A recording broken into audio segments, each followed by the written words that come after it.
اور اسی لیے میں عطا پہ یاد کروں گا کہ وقت ہوتا تو میں امی پہ بات کرتا، نبی پہ بات کرتا۔ آج رسول پہ کافی ہے، دوبارہ جب آپ نے بنایا تو پھر امی پہ بات کریں گے انشاءاللہ۔ سنو حاتم طائی سنا ہے نا؟ حاتم طائی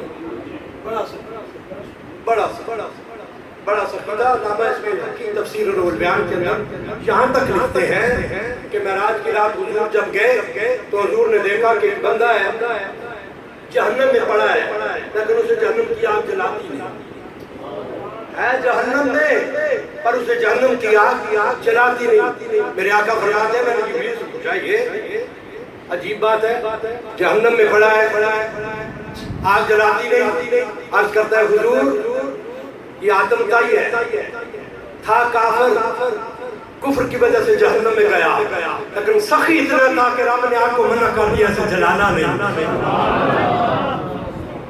ٹھیک ہے، اندازہ کر اتنا سخی۔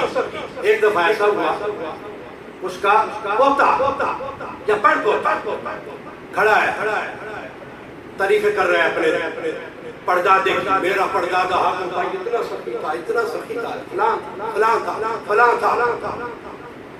ایک دروازے پہ اس کے محل کے 7 گیٹ تھے، اس کا پڑپوتا اس کی صحابت کی داستان بیان کرنے لگا، میرا پردادا اتنا سخی تھا، ایک بندہ ایک دروازے پہ آتا اسے بھی دیتا، کوئی دوسرے پہ آتا پھر دیتا، کوئی تیسرے پہ آتا پھر دیتا، کوئی چوتھے پہ آتا پھر بھی دیتا، حتیٰ کہ 7 دروازوں پہ ایک منگتا آتا، میرا دادا پھر بھی دیتا۔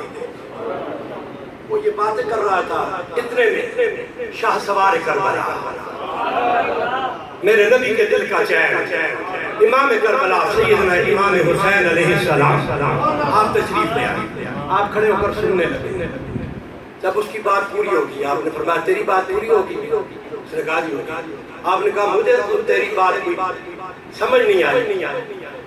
اس نے کہا جی کیسے؟ دیکھیں میرا دادا اتنا سخی تھا۔ اس نے کہا کیسی سخاوت تھی، ایک دروازے پہ منگتا ہے اسے دیا، وہ بھوکا تھا تو دوسرے دروازے پہ آیا،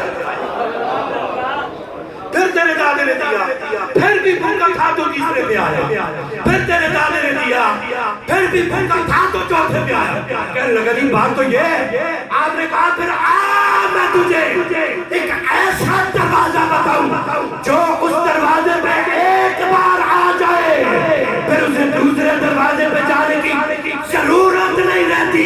کہنے لگا او کون سا دروازہ ہے؟ آپ نے کہا وہ دروازہ دیکھنے ہے تو میرے نانا محمد عربی کا دروازہ۔